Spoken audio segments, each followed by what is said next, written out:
भारत में सफाई का काम बंद करके हम अपनी ताकत को दिखाएंगे कि ये वही झाड़ू की ताकत है जो अच्छी अच्छी सरकार को झुका सकती। हक में बात तो जब होती जब वो हमारे साथ खड़े होते, हक में बात तो जब होती जब वो हमें गालियां ना दे रहे होते, हक में बात तो जब होती जब उन्हें भी ये लगता कि चलो हमें मिल रहा था आज हमारे भाइयों को भी मिलेगा और बहुजन समाज मिलकर एक मजबूत समाज बनेगा।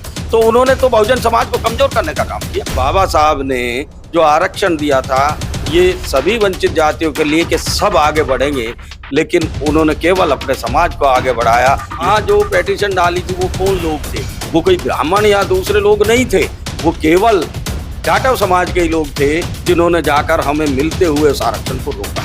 लेकिन हमारा समाज फिर भी इतना भोला भाला है कि हम लोगों ने एक भी बार उनका विरोध नहीं करा। हमने बाबा साहब के रास्ते पे चलकर न्यायिक लड़ाई लड़ी। अगर देश को विकसित बनाना है तो वंचित को शिक्षित भी बनाना होगा, सामर्थ्य भी बनाना होगा।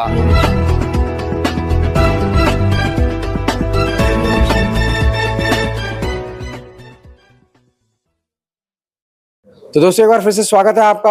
और राजेश बेनीवाल जी इस समय मेरे साथ मौजूद हैं और आज चर्चा होगी कि भारत बंद को लेकर वाल्मीकि समाज अब क्या करेगा। जी क्या कहेंगे, भारत बंद था कैसे देख रहे हैं? बात है भारत बंद की, तो भारत बंद तो अब तो हुआ नहीं। जो 2018 में भारत बंद हुआ था असलियत में भारत बंद वो था, और वो भारत बंद था वाल्मीकि शक्ति और अन्य पिछड़ी जो जातियां हैं, वंचित जातियां हैं, वो एक सामूहिक ऐसा बंद था जो एक इतिहास में दर्ज है। और ये बंद जो अब 21 तारीख को हुआ है, ये बंद भी इतिहास में दर्ज हुआ है कि बिना वाल्मीकि और समाज और वंचित समाज के कोई भी ताकत ऐसा बंद नहीं कर सकती जो 2018 में हुआ था। तो मैं यहाँ इस बंद, क्योंकि ये बंद इसलिए फेल हुआ कि उसके पीछे की जो बदनीयती थी वो कहीं ना कहीं सामने आई है। और बुद्धिजीवी और राजनेता, एक हमारे जो इतने सक्षम और ऐसा समाज है जिस पर हम भरोसा करते थे, भाई की तरह मानते थे और उनके पद चिन्हों पर चलकर हम आगे चलते थे, उनकी आइडियोलॉजी को हम फॉलो करते थे, क्योंकि बाबा साहब की आइडियोलॉजी पर उन्होंने अपना एकाधिकार जमा रखा था। और आज हम समझ में आया कि उन लोगों ने जिस तरह से वर्गीकरण का विरोध किया है और तुरंत 1 तारीख को जैसे ही 1 अगस्त को ये निर्णय आया, उन लोगों ने अपने सारे हथियार निकालकर और उनके सारे बुद्धिजीवी कहीं ना कहीं मीडिया पर आकर आपा खो बैठे। और उस आपा खोने की वजह ये रही कि उन्होंने वाल्मीकि समाज को एक तरह से ऐसी ऐसी गालियां दी कि वाल्मीकि समाज केवल सफाई का काम करता है, वाल्मीकि समाज के बच्चे पढ़ते नहीं हैं, वाल्मीकि समाज के बच्चों स्कूल जाने से भी दूर रहते हैं, और हमने कहाँ रोका, किसने रोका है, वो पढ़कर आगे क्यों नहीं आते। इस तरह की गालियां जो उन्होंने दी, उसका जवाब हमने दिया और अब जवाब देने की बारी आ गई है हमारी। हम जवाब देंगे। उन्होंने भारत बंद किया है, बहुत अच्छी बात है। हम उस भारत बंद को भी आप लोगों ने देखा है, और उन्होंने हमें जो गालियां दी कि झाड़ू की नौकरी करते हैं, झाड़ू से ही संबंध है, तो मैं आज सुअर पालते हैं। मैं आज आपको बता दूं कि झाड़ू की ताकत दिल्ली में केजरीवाल सरकार ने भी देख ली कि मुख्यमंत्री बने, और झाड़ू की ताकत को अब हम लेकर आगे बढ़ेंगे कि भारत बंद नहीं, भारत में सफाई का काम बंद करके हम अपनी ताकत को दिखाएंगे कि ये वही झाड़ू की ताकत है जो अच्छी अच्छी सरकार को झुका सकती है। नहीं, बड़े बड़े वकील कह रहे हैं भाई अब लेटरल एंट्री का जो मामला आया था, अब वाल्मीकि समाज को लेटरल एंट्री दे दो, हम तो साथ हैं उनके। नहीं, वो अब कहीं ना कहीं बैकफुट पर आ रहे हैं। इससे पहले कहाँ थे? आज तक देश को आजाद हुए 78 साल हो गए, भारत बंद भी कर रहे हैं और वाल्मीकि समाज के हक में की बात कर रहे हैं। आप मुझे बताइए ना, हक में बात कहाँ से हो गई? हक में बात तो जब होती जब वो हमारे साथ खड़े होते, हक में बात तो जब होती जब वो हमें गालियां ना दे रहे होते, हक में बात तो जब होती जब उन्हें भी ये लगता कि चलो हमें मिल रहा था आज हमारे भाइयों को भी मिलेगा और बहुजन समाज मिलकर एक मजबूत समाज बनेगा। तो उन्होंने तो बहुजन समाज को कमजोर करने का काम किया। और बाबा साहब पे जो वो अपना अधिकार जमाते हैं, तो मैं तो समझता हूं कि बाबा साहब कर जो वो अधिकार जमाते हैं या उनकी विचारधारा पर चलने का एक पाखंड जो वो करते हैं, वो पाखंडवाद आज सामने आया है। क्योंकि बाबा साहब ने तो कहा पे बैक टू सोसाइटी, लेकिन ये पे बैक सोसाइटी किया कहाँ आज तक उन्होंने?